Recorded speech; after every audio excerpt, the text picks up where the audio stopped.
So our topic for this morning is about the signs of the times. Signs of the times. Amen. So dahil tayo po ay mag-aaral ng salita ng Panginoon, kung meron po kayong notebook at ballpen, no, ilabas nyo po ang inyong mga notebook at ballpen para ilista ang ating mga mapag-usapan, para hindi nyo po malimutan at pwede nyo pong mapag-aralan pag-uwi nyo po ng inyong mga bahay. No? Aralin nyo po kung tama yung sinasabi ko, kung tama yung itinuturo ko po, no, sa inyo. So, hindi po pwede na makikinig lang po kayo tapos hindi nyo po susuriin kung tama yung itinuturo. Kasi po, isang tanda sa panahon natin ngayon, sa mga huling araw, malapit na pong dumating si Jesus Christ. Mababasa po ninyo sa Matthew chapter 24. Ang una po niyang warning ay huwag kang magpapadaya. Amen? Huwag kang mahulog sa daya. In Matthew chapter 24, do not be deceived. Yun yung unang-una. Amen po ba? Kaya marami pong madadaya sa huling araw, malapit na dumating ang Panginoong Jesucristo, maraming tao ang madadaya ng mga maling aral kasi kukunti na lang yung nagsusuri ng katotohanan. Tamad na mag-aral yung marami ng salita ng Diyos. Ang gusto na lang, uupo ng church, wala na silang gagawin. Sabi mo sa katabi mo, hindi ikaw yon. Amen? Amen? Ang sabi po ng Bible in 2 Corinthians chapter 5 in verse 10, lahat po tayo ay haharap sa hukuman ni Kristo. At pagharap mo kay Kristo, ang sasabihin mo sa usapan ninyo, yung sa inyong dalawa lang, hindi mo po pwedeng, nakinig naman ako doon sa teaching ni pastor eh. 'Di ba, Lord? Hindi po ganoon 'yon. Ang sabi ng 2 Corinthians chapter 5 in verse 10, pakisundan lang ako, Kuya Dave, ha? Thank you.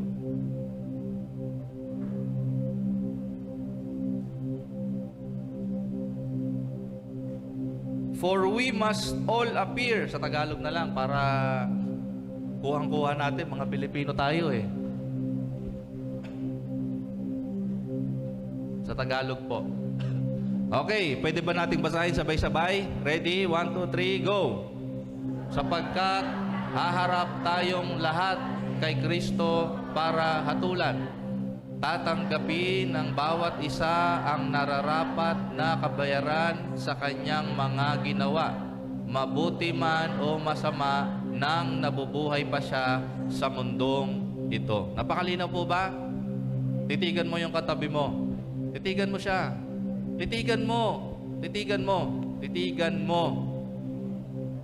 Kasi isang araw, hindi ko alam kung kailan yon, makikita mo siya sa harapan ni Kristo. Hello? Lahat tayo haharap sa Kanya isa-isa. Ano nung gagawin? Tatanggapin natin yung nararapat sa ating mga ginawa nung nabubuhay pa tayo. Nung nabubuhay pa tayo. Kaya habang buhay ka pa, seryosohin mo ng pagsunod kay Kristo. Hello? Hindi ka na po pwedeng ipag-pray pagpatay ka na para mapunta ka ng langit. Wala sa Bible yon. Amen? Ang turo ng Bible, pag namatay ka na, ang sabi diyan, tatanggapin mo yung nararapat sa'yo nung nabubuhay ka pa. Hello? Hello? Okay? So, Bible po ang ating pinag-uusapan. Amen? So, ayan lang. Inihahanda po natin tayong lahat kasi po, ito na yung pag-uusapan natin. The signs of the times. In Matthew chapter 16 verse 1 hanggang verse 3. Thank you po sa tubig. Now the Pharisees and Sadducees came up and testing Jesus to get something to use against him. They asked him to show them a sign from heaven which would support his divine authority. But he replied to them, when it is evening, you say it will be fair weather, for the sky is red. And in the morning, if it will be stormy today, for the sky is red and has a threatening look. You know how to interpret the appearance of the sky, but cannot interpret the signs of the times. Amen? Alam niyo po ba, may sa balita, yung dumaang bagyo, yung 4. Sino ba yon? Si Christine, Leo, si Pipito, si Ophel. Ngayon lang daw nangyari yan. Ngayon lang nangyari na 4 na bagyo sunod-sunod. 'Di ba? In the span of 2 weeks lang. 4 na bagyo ang pumasok sa Philippine Area of Responsibility. Ngayon lang po nangyari yan. Pero, napakabuti ng Diyos. Bakit? 'Di ba nung papasok si Pepito, ang declaration sa kanya ay super typhoon. 'Di ba? Laki-laki niya sa mapa pag tiningnan ninyo. Pero pagdating niya doon sa mga bundok, sa bulong bundukin ng Sierra Madre, unti-unti siyang humina. Alam niyo po, napakabuti ng Diyos dahil ginawa ng Diyos na ang Pilipinas ay may Sierra Madre. So salamat sa Diyos dahil sa Sierra Madre. 'Di ba? Hindi thank you Sierra Madre. Hindi, thank you Lord for Sierra Madre. Siya yung gumawa nun eh. Siya yung naglagay doon. Mayroong purpose yung Sierra Madre kaya nandoon. Amen po ba? The same as you. The same as you. Titigan mo yung katabi mo. Katulad mo, kaya ka nandiyan dyan because you have a purpose. May purpose ka. Sabi mo sa katabi mo, may purpose ka. Amen? Amen.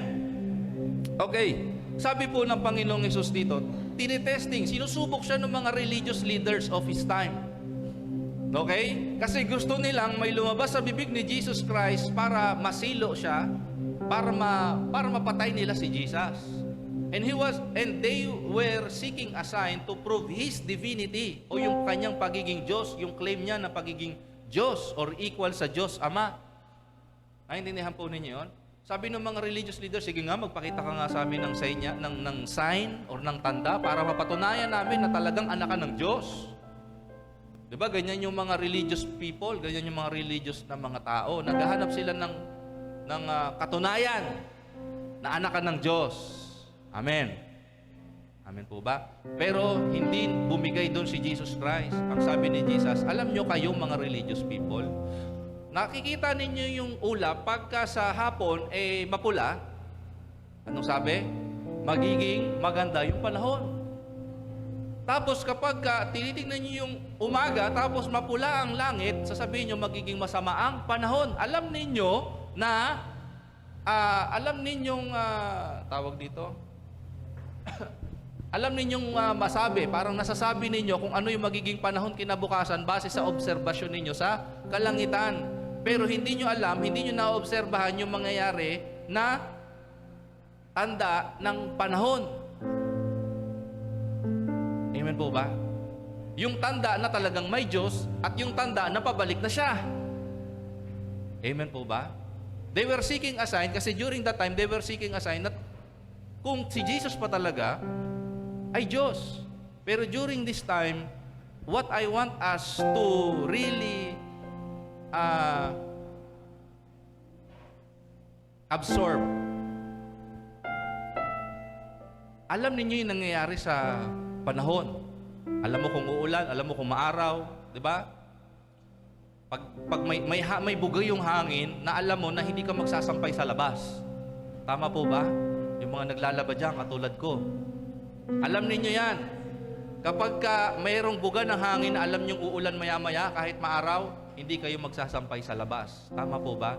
Pero ang higit na dapat nating inoobserbahan yung mga tanda o senyales ng mga panahon ng pagbabalik ng Panginoong Jesucristo. Yan po yung pinakamahalaga natin na inoobserbahan. Yan yung mga palatandaan na dapat nating binabantayan. Kung paano binabantayan ng Pag-asa yung weather or yung panahon, dapat tayo mga Kristiyano, binabantayan po natin yung mga tanda o mga palatandaan ng pagbabalik ni Jesus. Hindi kung ano yung magiging uso bukas. Hindi kung paano ka yayaman bukas. Pero hindi masama yun ha. Sinasabi ko lang po hindi masama yun. Pero ang pinaka-importanting binabantayan mo bilang Kristiyano ay yung mga tanda ng pagbabalik ni Jesus Christ.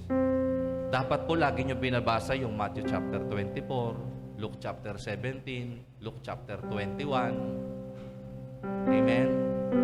Nandoon po lahat. 1 Timothy chapter 3. Okay? Basahin niyo po yung inyong mga Bible para alam po ninyo kung ano na yung mga nangyayari sa mundo. Tapos tingnan ninyo sa Bible, nasa na ba tayo? Amen po ba? Kasi po ang Panginoon nating Diyos, alam na niya yung mangyayari sa ating lahat. Alam na niya yung magiging katapusan ng mundo. At binigay na sa atin, kumbaga yung kompas, yung barometer. Alam niyo ba yung barometer? Sino nakakalam ng barometer? Ano yung barometer? Di ba yan yung nag-measure nung lakas ng hangin? Ito po, nandito yung barometer natin. Kapag palabas ka ng Bible, nagkakaroon ka ng barometer sa mga senyales ng kapanahonan natin po ngayon. Halimbawa, let me give you an example. Nagkaroon po ng snow sa Saudi Arabia in the desert land of Al-Jof, kung di ako nagkakamali. Sino nakarating na ng Middle East? Alam niyo yung Al-Jof sa Saudi? It's a desert land, disyerto. Hindi po umuulan doon. Pero just I think 2 months ago, nagkaroon po ng snow doon. Tapos, sabi doon sa balita, sa news, nag-i-expect pa sila ng heavy rains, hail, and floods. What? In the middle of the desert? Sa gitna ng disyerto, uulan, tapos nag-snow pa. It's a very impossible phenomenon. At ngayon pa sa panahon natin, nangyari. What do this phenomenon means? Ano pa nangyari? Yung Mount Fuji, just 2 months ago din, halos kasabay lang nung snow doon sa desert sa Saudi. Yung Mount Fuji sa Japan, na dapat yung season niya 2 months ago, may snow yung Mount Fuji. Pero 2 months ago, walang snow yung Mount Fuji. Something's happening. Amen. And right now, Israel, ano po nangyayari sa Israel ngayon? Sino nakakaalam? Alam niyo ba nangyayari sa Israel? Bilang Kristiyano, mga kapatid, you must watch what's happening in Israel. Because Israel is our time clock of the end times. Pag binasa niyo po yung Ezekiel chapter 38, mga kapatid, nandoon na po yung prophecy na there will be northern kingdoms who will cross the Euphrates River.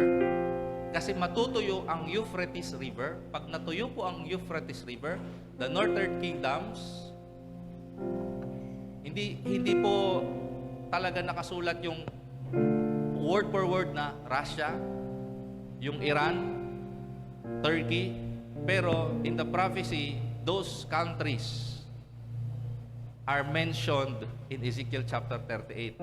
The one mentioned in Ezekiel chapter 38 is Rosh, which is the modern Russia. Another country mentioned in your Bible is Persia, which is the modern day Iran. Amen po ba? Now, yun po yung inyong babantayan. Pag natuyo yung Euphrates River, aatake na po ang northern kingdoms papunta ng Israel. Tingnan nyo nangyayari ngayon ha. Yung Russia, North Korea, yung China, ano nangyayari sa kanila? Meron silang mga threats. Ang Russia, natitrete na ang, ano ba yun? Yung mga allied countries, yung NATO countries, na malapit po sa Ukraine. Yung North Korea, merong banta ng war sa South Korea. Yung China, merong banta ng invasion sa Taiwan at dito sa Pilipinas. Naunawaan po ninyo? If you will study your history, ganun lang po nagsimula ang Germany, ang Japan. Amen? Ganun lang din po nagsimula. And ito pa matindi. Just this week, may nakarating po sa aking balita from one of our friends in Finland na meron na pong binibigay sa kanilang pamphlets warning them to prepare themselves para sa possible nuclear war. And it's true. Ay, yung mga Pilipino, anong ginagawa? Nagti-TikTok. Nagdi-dating app. Nagjojowa ng 3. Nagbabrowse hanggang madaling araw. You know what's happening in the seasons. It will rain, it will be sunny, it will snow.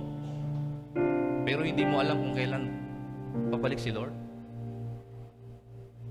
Ang tanong ko po, may tanong ako in our next slide. Can you, as a Christian, interpret the signs? Posible ba, bilang tao, na ma-interpret mo yung mga nangyayari sa mundo ngayon? What's your answer? What should be your answer? Yes or no? Yes. Bilang Kristiyano, dapat alam mong i-interpret yung nangyayari ngayon sa mundo because you are reading your Bible. Kaya hindi mo naunawaan yung nangyayari ngayon sa mundo kasi you are not reading your Bible. Pwede ba natin basahin kayo Dave, 1 Timothy chapter... Tama ba yun? 1 Timothy chapter 3. I think... Wait lang.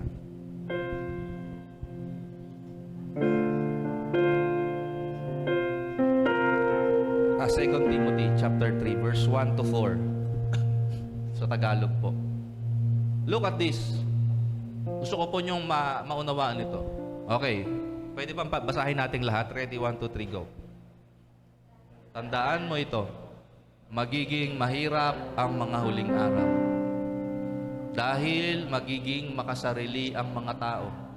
Sakim sa salapi, mayabang, mapagmataas, mapang-insulto, masuwayin sa magulang, walang utang na loob, at hindi makadiyos. Ayaw nilang makipagkasundo sa kaaway nila. Malupit, walang awa, mapanira sa kapwa, walang pagpipigil sa sarili, at galit sa anumang mabuti. Hindi lang yan. Mga taksil sila, mapusok, mapagmataas, mahilig sa kalayawan sa halip na maibigin sa Diyos. Verse 5. Ipinapakita nilang makadiyos sila, pero hindi naman nakikita ang kapangyarihan nito sa buhay nila. Iwasan mo ang mga taong ganito. Malinaw ba?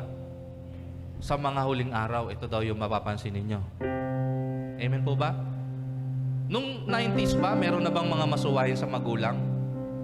Meron. 80s? Meron. 70s? Meron. Ito lang po yung tatandaan ninyo. The intensity and the quantity.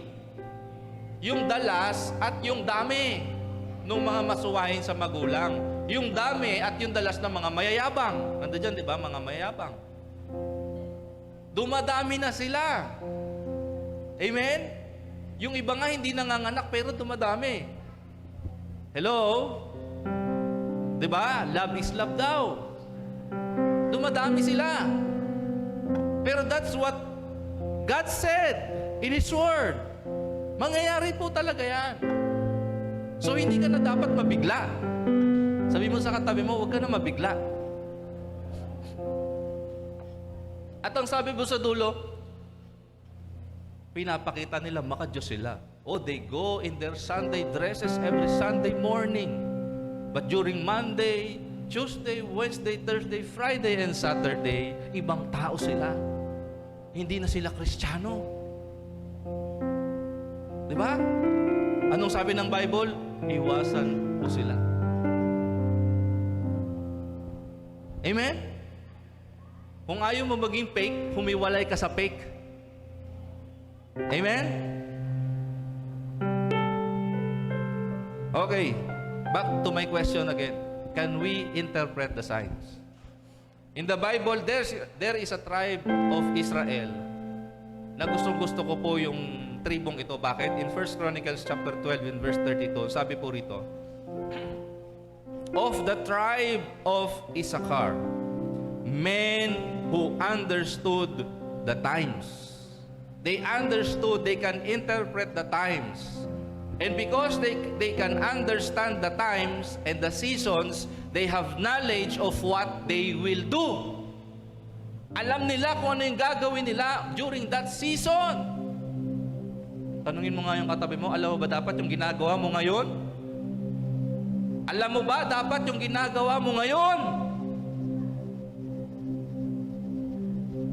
Dapat ba nagpaparami ka ng followers ngayon? Ng subscribers? Ano ba dapat yung ginagawa natin ngayon? Ang sabi dyan, 200 chiefs and all their relatives were at their command. Amen. In the tribe of Issachar, there were men who understood the times. And who are they? They were 200 chiefs, 200 leaders. Sabihin na natin 200 fathers. Because it's the fathers who must be first and foremost understand the Bible and read the Bible. Amen. Dapat tayong mga lalaki. Amen. Tayong mga lalaki po ang unang-una na alam ang nakasulat sa Bible. And all our relatives, including your wife and your children, is at your command. Ikaw dapat yung nasusunod, hindi sila. Hello? Bilang magulang, ikaw dapat yung nasusunod. Hindi sila. Bilang magulang, ikaw dapat yung nasusunod, hindi sila. Amen? Tingnan nyo yung mga nangyayari sa mga bata na pagka, bigay agad. Pag bumawa, bigay agad ng gusto. Ano nangyayari sa kanila? Practical lang. Ano nangyayari sa kanila? Oh. Nanay ko nga, pinayagan ako. Ikaw, pagbabawalan mo ako. Sino ka? Sampit ka lang dito. Ba? Wow, ah. Ang taas ng tingin sa sarili. Anyways, we should be like the tribe of Issachar. Amen po ba? And I am challenging you parents. We should be like the tribe of Issachar. Okay, let's talk about the signs. The signs in the heavens and in the earth. Okay, watch this. In Joel chapter 2 verse 30 to 31. I will show wonders in the heavens and in the earth. Okay, He will show signs in the heavens and in the earth. Ano po yung mga makikita nyo? Sabi rito, blood and fire and pillars of smoke. The sun shall be turned into darkness and the moon into blood before. Sabihin nyo before. Okay ha? Before the coming of the great and awesome. Sabihin nyo awesome. Sabihin nyo great and awesome. May mga tanda na mangyayari bago daw dumating yung dakila at kamangha-manghang araw ng Panginoon. Sabihin niyo po kamakha-mangha. For those who don't have a relationship with Jesus, that day is a day of gloom. Because when Jesus Christ comes, when that day comes, He will separate the sheep and the goat.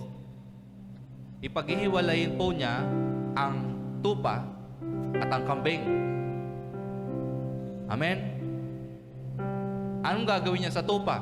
Dadali niya sa kanyang kaharian. Anong gagawin doon sa mga kambing? Parurusahan. Naunawaan po natin. Tanungin mo nga yung katabi mo, kambing ka ba o tupa? Kambing ka ba o tupa? Ha? Ang tupa, John chapter 10 verse 27, My sheep hear my voice, I know them, they follow me. Ang tupa, nakikinig kay Lord at sumusunod kay Lord. Ngayon, tanungin mo ulit yung katabi mo, tupa ka ba? Kasi dapat, ang tupa, nakikinig, pagkatapos siya makinig, sumusunod! Sabi mo sa katabi mo, sumusunod. Yung kambing, nakikinig lang. Pagkatapos, nananadyak. Nanunuwag. Hello? Tanungin mo ulit yung katabi mo, tupa ka ba o kambing? Okay, Luke chapter 21, verse 25 hanggang 28. What I showed you earlier sa Joel ay sa Old Testament. Ito naman sa Luke ay in the New Testament. Ang sabi rito, and there will be signs in the sun and in the moon and in the stars and on the earth, distress of nations. Mga kabagabagan ng mga bansa. With perplexity, the sea and the waves roaring. Men's hearts failing them from fear and the expectation of those things which are coming on the earth. Na pag nakita na nila yung mga senyalis daw sa langit, sa bituin, sa araw, sa buwan, sa kalangitan, yung mga tao daw sa buong mundo, magkakaroon sila ng kagulumihanan. Matatakot po sila because they know what will happen next. Alam niyo po ba, kahit atheist, deep within them, they know what's coming. I-deny man nila, they know what's coming. They know what's coming. Everybody on the earth right now, they know what's coming. Some deny it. Okay? Yung iba naman, tawag dito parang hinahayaan lang nila. Que sera. Alam niya, whatever will be, will be. Bahala na si Batman. Kung dumating, di dumating. Walang paghahandang ginagawa. Okay. Sabi rito, for the powers of the heavens will be shaken. Then they will see the Son of Man. Kita niyo yun? After mga tanda, tapos yung mga tao naguguluhan, then they will see. They will see. Sabi mo sa katabi mo, you will see. They will see the Son of Man coming in a cloud with power and great glory.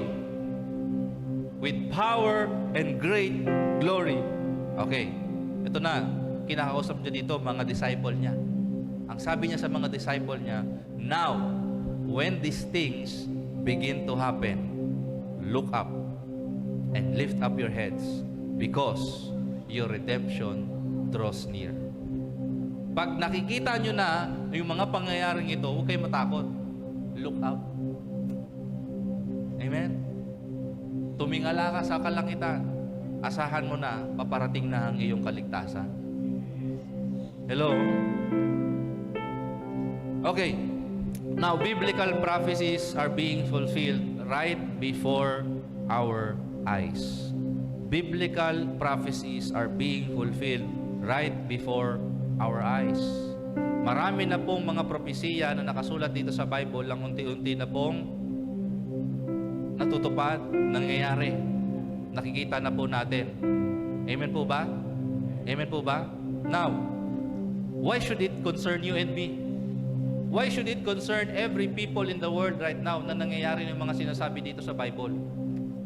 Alam niyo po ba, in Zechariah, mababasa niyo po doon yung prophecy concerning a nuclear bomb. Sa Zechariah, merong verse po doon na nagsasabi yung mga tao nakatayo at habang nakatayo sila, nalulusaw na yung mga laman nila. Only a nuclear bomb can do that. Amen? At anong meron ngayon? May banta ng nuclear war sa Europe. At ang Europe malapit sa Israel. Naunawaan niyo po ba? Now, Why Bible prophecies are being fulfilled? Number 1, to confirm who God is. In John chapter 14, verse 29, basahin po natin yan. Para mapatunayan na talagang Diyos siya. John 14, verse 29, sabi rito, "And now I have told you before it comes, that when it does come to pass, you may believe." Amen? Bible prophecies confirms who God is. Binabanggit niya na po yung mangyayari bago pa mangyari to confirm who He is. Amen po ba? Number 2, Bible prophecies are being fulfilled because it's to confirm the Bible as His Word. Amen?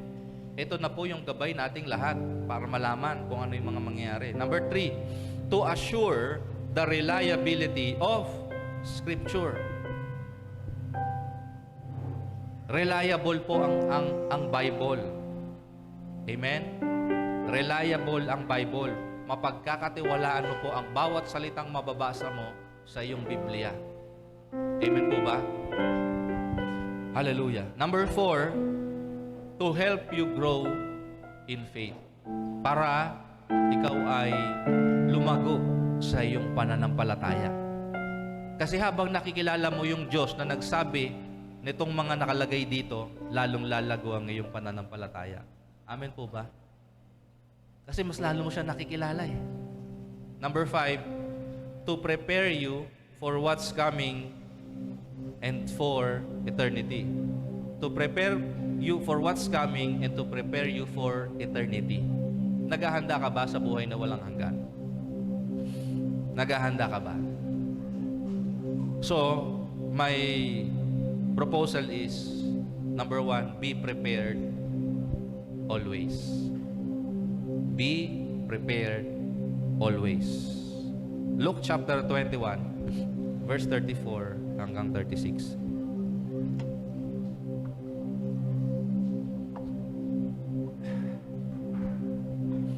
But take heed to yourselves. Pwede ba sa Tagalog, Dave?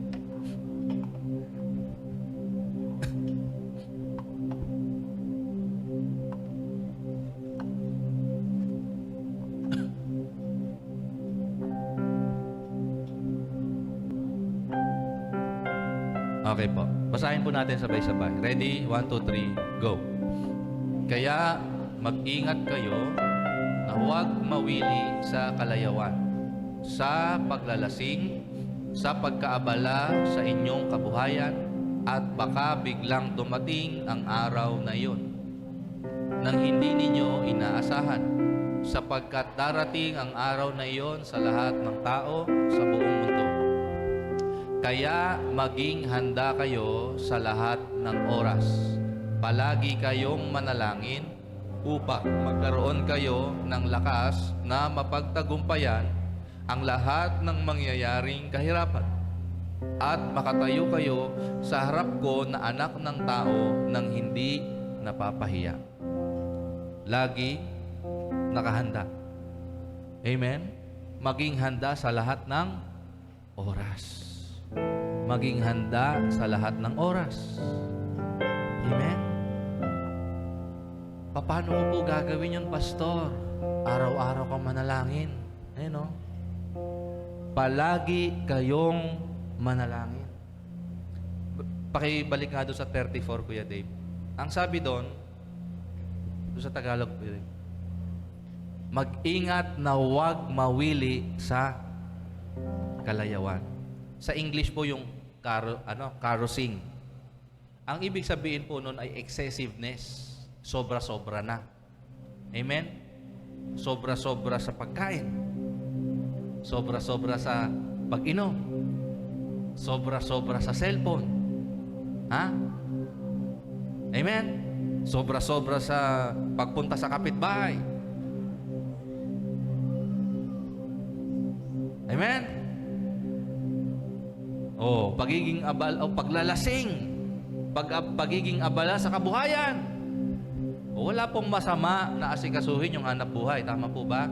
Pero pag masyado ka nang Pag masyado ka ng abala, ano na mangyayari? Hindi ka na makapagbasa ng Bible, hindi ka na makapag-pray, amen? Hindi ka na makapag-fellowship, diba? Hindi ka na makapag-fellowship kasi abala ka na sa trabaho. Ang lagi na lang laman ng isip mo, pera, datong, anda. Isa lang yan, diba? Yun na lang yung lumatakbo sa isip mo. Paano ka kikita? Paano ka yayaman? Diba? Kamusta prayer life mo? Kamusta yung devotional life mo? Kamusta yung fellowship mo with the saints? Kamusta yung testimony mo sa outside world? Nakakapag-witness ka ba sa mga unbelievers? Nakikita ba nila sa'yo na Kristiyano ka talagang totoo? Because when that day comes, baka maabutan kang unprepared. Amen.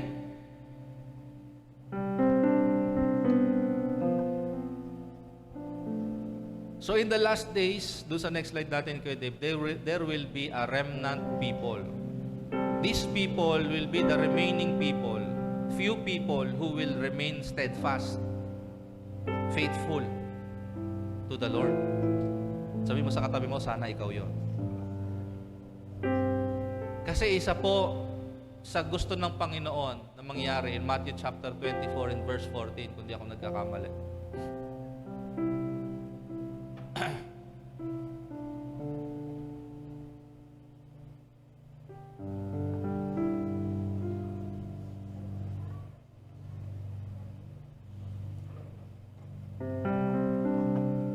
Verse 13. Matthew chapter 24 and verse 13. Okay. Pakibasa po. Ready? 1, 2, 3, go. Oh, isa pa. 1, 2, 3, go.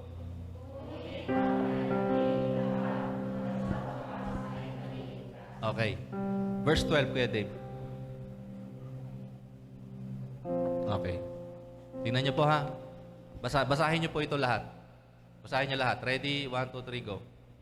At saan at dahil dito, manlalamig ang pag-ibig ng maraming. Sabi mo sa katabi mo, sana hindi ikaw yan. Lalaganap ang kasamaan. Yung binasa natin kanina sa 2 Timothy chapter 3 verse 1 to 5. Pag lumaganap daw po yun, sabi diyan ng Bible, manlalamig ang pag-ibig nino. Sino ba yung may pag-ibig sa Diyos? Hindi naman yung unbelievers eh. Kaya ingatan natin yung sarili natin. Kung Kristiyano ka na kapatid, ingatan mo yung pagiging Kristiyano mo. Baka umaasa ka matatanggap mo yung buhay na walang hanggan. Pagdating ni Jesus Christ, sabihin sa sa'yo, lumayo ka sa akin, hindi kita kilala. Ang sakit nun, di ba? Nagpupunta ka ng church linggo-linggo, nagsuserve ka pa, tapos pagdating ni Lord, sasabihin sa'yo, lumayo ka sa akin, hindi kita kilala. Sino ka? Because it's not what you do in the church. It's not your presence in the building. It's your relationship with Him. May relasyon ka ba sa Kanya? Inaalagaan mo yung relasyon mo ba sa Kanya? Nananalangin ka ba?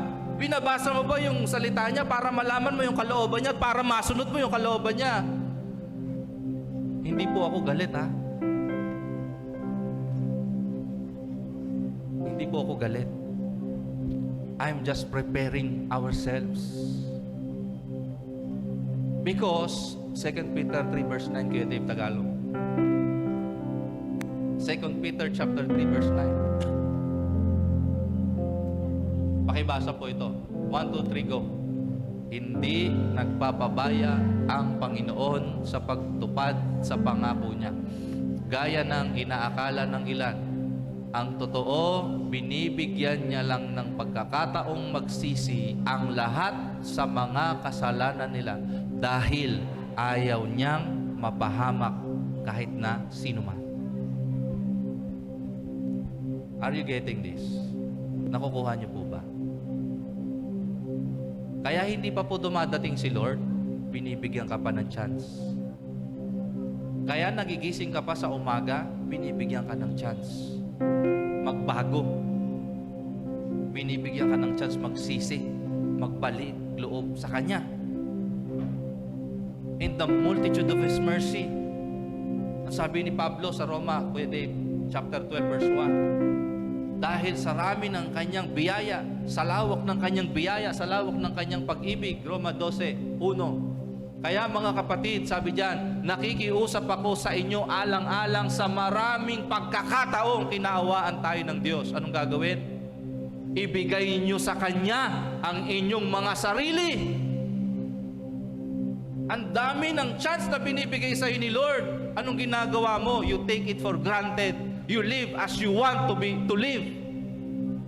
Ginagawa mo yung sarili mong kaparaanan. Sunusunod mo yung sarili mong gusto. Pero ang sabi ni Lord, ibigay niyo sa Kanya ang inyong mga sarili bilang mga handog na buhay, banal at kalugod-lugod sa Kanya. Ito ang tunay na pagsamba sa Kanya. Hindi yung pagpunta mo dito. Pumupunta ka nga dito, hindi ka naman sumusunod sa Kanya. And I am challenging you, my brothers and my sisters.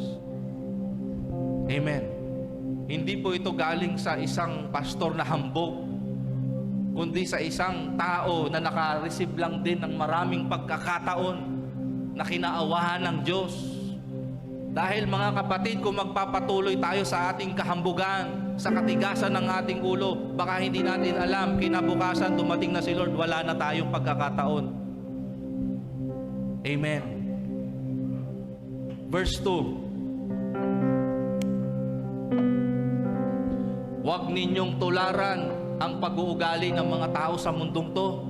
Huwag kayong makigaya, huwag kayong makisang-ayon, huwag kayong makihalintulad sa mga ugali nila, sa ginagawa nila.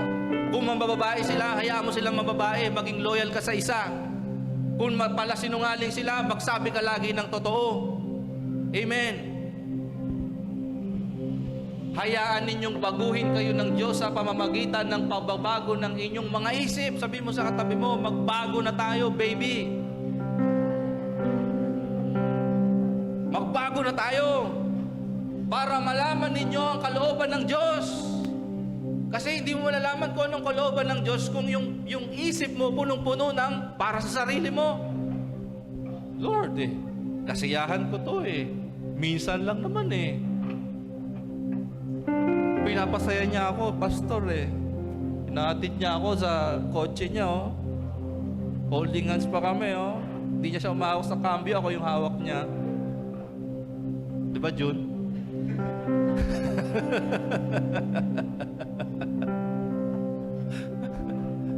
Kaya maganda bumili ng automatic Diba? Hindi mo na kailangan mag-shift ng gears Kaya si Dave bumili automatic na motor Kung anong mabuti, ganap at kalugod-lugod sa Kanyang paningin. Hindi mo kailangang magpa-impress kahit na kanino sa mga tao dito sa church. Ang kailangan mo lang i-impress si Lord. May nakakita man sa'yo, wala, alam ni Lord yon. Di ba, June? Di ba? Sinend talaga yung picture kahapon Anyways, hindi kasi po naglinis siya ng church kahapon. Grabe, hallelujah! Grabe, pinunasan niya po yung mga sulok-sulok dyan, kaya sino nagpicture doon? Anyways, a remnant people. Ito yung mga mananampalataya na magtitiis hanggang wakas. At huwag mong isipin, kapatid, hindi ito pang-down sa'yo. Kundi gusto lang kitang i-prepare. Gusto ko may gawin kang aksyon. Hindi ibig sabihin na nakaupo ka ngayon sa simbahan, langit na punta mo. The same as a passenger in the airport, hindi siya automatic na eroplano dahil nasa airport siya. Hindi ka rin automatic na pasahero ng eroplano kahit nasa airport ka. Tama po ba? Minsan naghatid ka lang o nagsundo. Amen po ba? Amen po ba? So being inside the church building does not guarantee you as a Christian. Anong garantiya na Kristiyano ka? Anong garantiya na Kristiyano ka? Nasa iyo Holy Spirit at nagbubunga ka bilang Kristiyano. Anong bunga? Sabi mo sa katabi mo. Sige, lingunin mo yung katabi mo. Sabi mo sa kanya, obedience. Pagsunod. Kaya pag pasaway ka, mag-isip-isip ka na. May dapat gawin. Amen po ba? And it shall come about that whoever calls on the name of the Lord will be saved from the coming judgment. For on Mount Zion and in Jerusalem, there will be those who escape, as the Lord has said, even among the remnant of survivors, whom the Lord calls. So what's our hope? Our hope during these times, sa mga nangyayari ngayon sa mundo, our hope is this. Romans chapter 8, verse 23 to 25. And we believers also groan, even though we have the Holy Spirit within us as a foretaste of future glory. For we long for our bodies to be released from sin and suffering. We too wait with eager hope for the day when God will give us our full rights as His adopted children, including the new bodies He has promised us. We were given this hope when we were saved. If we already have something, we don't need to hope for it. But if we look forward to something we don't yet have, we must wait patiently and confidently. Ito po ha, ang pag-asa daw po natin, nung ikaw ay naligtas, ang pag-asa mo ay mabago ka. Amen? Magkaroon ka ng glorified body. An eternal body na hindi na mamamatay. Habang panahon na kasama ng Diyos. This is your hope when you got saved. Amen po ba? This is your hope. At ang sinasabi dito ni Apostol Pablo, kung ito yung pag-asa mo, hindi mo pa siya natatanggap, then you must be in the state of being patient and waiting. At merong confidence doon sa paghihintay mo. Amen po ba? Because when you are in the state of confidently waiting for the coming of the Lord, may ginagawa ka dapat ngayon. Hello? May ginagawa ka dapat ngayon. Tayo po na mga anak ng Diyos, na pinanahanan ng Holy Spirit, tayo po ay bride of Christ. Tayo po ang babaeng aasawahin ni Jesus Christ. Tama po ba? Amen po ba? Ibig sabihin, kumbaga, nung time na tinanggap mo si Jesus bilang Panginoon at tagapagligtas, binigyan ka niya ng guarantee na pakakasalan ka niya or engagement ring through the person of the Holy Spirit. Amen po ba? The Holy Spirit is parang siya yung engagement ring sa'yo ng Panginoong Jesus. That He will come again to marry you. Amen po ba? Then you will be one with Him. Finally.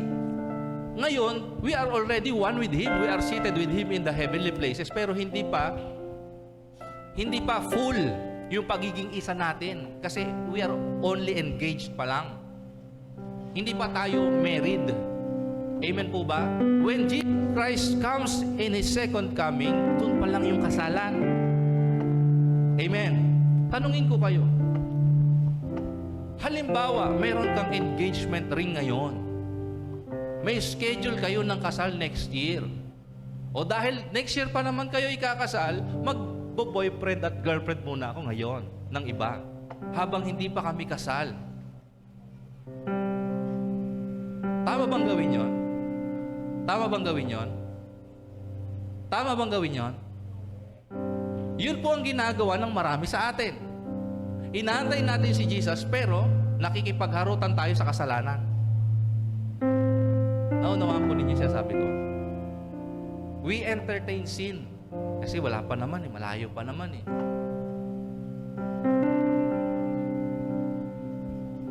Kung meron ka talagang pag-asa ng pagbabalik ni Jesucristo, you should be patiently waiting and confidently waiting for His coming.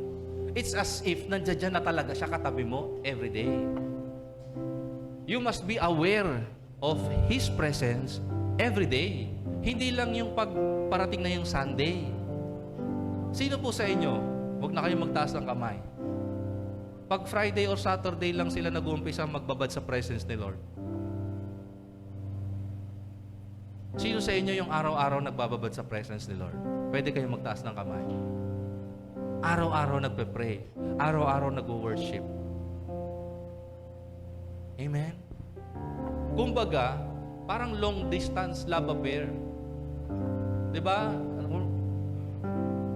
During the 70s, 80s, 90s, wala pang cellphone. Tama po ba? Paano nagko-communicate si husband na nasa Saudi papunta dito sa wife niya sa Pilipinas? Anong form or mode of communication nila? Nagpapadala ng telegrama or liham or sulat. Minsan naman recorded tape ng voice niya. Amen po ba? Ito po yung recorded voice message ni Lord sa atin. Diba? Pag araw-araw mo siyang pakikinggan, hindi ka maghaharot sa iba. Amen. Amen. So what actions should we take? Number 1, pray always. Lagi kang manalangin. Kausapin mo siya lagi. That's our only way to communicate with God. At kapag lalapit ka kay Lord, yung paglapit mo is in the state ng greatness or gratitude. Kumbaga lalapit ka sa Kanya, hindi ka natatakot. Lalapit ka sa Kanya na may pasasalamat kasi kinaawaan ka Niya, kinahabagan ka Niya. Amen po ba? Alam niyo po kung gaano kabuti ang Panginoon? Just imagine yourself as the prodigal son. Mabaho, madungis, gula-gulanit yung suot, rebelde. But when you came to a point na na-realize mo, teka, yung ginagawa ko, yung pagbababad ko sa kasalanan, lalo lang akong nadidepress. Lalo lang akong nawawala ng gana sa buhay. Babalik na nga ako kay Lord. At yung prodigal son, nung bumalik siya kay Lord, sa kanyang tatay, anong ginawa ng tatay? Hindi naman siya binugbog, hindi naman siya sinapak, hindi siya tinadyakan. Anong ginawa ng tatay niya? Kahit na ang dumi-dumi niya, rebelde siya, pasaway siya, anong ginawa ng tatay niya? Tumakbo pa, papalapit. Sinalubong niya, patakbo niyang sinalubong yung anak niya na madumi, rebelde, matigas ang ulo. Anong ginawa niya? Hindi siya bumuelo para sumuntok, ha? Hindi. Ang gagawin niya pala, habang tumatakbo siya, para yakapin at halikan yung anak niya na rebelde, pasaway, matigas ang ulo. Ganun kabuti ang ating Ama. Bakit ka pa maghahanap ng ibang nagmamahal sa'yo? Si Lord, totoo nagmamahal sa'yo. Hello? So pray always. Kausapin mo lagi ang iyong Diyos. Number 2, keep a careful watch on your spiritual life. Ingatan mo kung ano nangyayari sa spiritual life mo. Tingnan mo lagi, maging aware ka. Kamusta yung devotion mo? Updated ba yung devotion mo araw-araw? Lagi ka bang nananalangin? Kamusta yung intimacy mo sa Panginoon? Tuwing may malaking event ka lang ba? Gusto mo doon ka lang maging on fire? Ganun ba yon? Diba? Pag may soaking, sama ako dyan. Pero pag Sunday service, absent muna ako. Pag prayer meeting, absent muna ako. Pag discipleship, absent muna ako. Pero pagka may soaking, merong activate, may malaking gawain sa Coliseum o kaya kung saan man, sasama ako dyan. Ang faithfulness po at pagiging on fire, mga kapatid, hindi doon sa pagpunta natin ng malalaking gawain. It's what happens after those big events. When you are alone in your room, when there are no pastors looking. Amen. Kamusta yung purity? Nabubuhay ba tayo sa kabanalan? Pure ba yung mga hearts po natin? Amen? Number 3, remind yourself that the Lord could come back at any moment. Lagi mo pong ipaalala sa sarili mo, at any moment, Jesus will come back. Jesus will return. At any moment. Ang sabi po ni Pablo, in the twinkling of an eye. Amen po ba? Number 4, and because you know these things, announce it. Announce them. Announce the news of His coming with a sense of urgency. Hindi lang po gawain ng pastor na mangaral at ibahagi yung balitang ito. Amen po ba? Ang pag-announce po ng magandang balita ay trabaho po nating lahat. Whether you're in church or not. Amen. Amen. Amen. Ang tawag po sa atin, ambassador of Jesus Christ. Hindi ambassador ng Beholding Jesus Church. We are ambassador of Christ. Christ is the one we represent, not the church, not the pastor. You are representing Christ. Imagine, alam na mga katrabaho mo Kristiyano ka, pero yung dila mo, yung ginagawa mo, hindi maka-Kristiyano. Yung pinopost mo sa Facebook, parang hindi Kristiyano. Amen? You should announce this. Number 5, my last point. Trust in God's sovereignty and grace. Siya lang po ang may kakayahan na tulungan ka na maging faithful. Amen po? Let us all stand.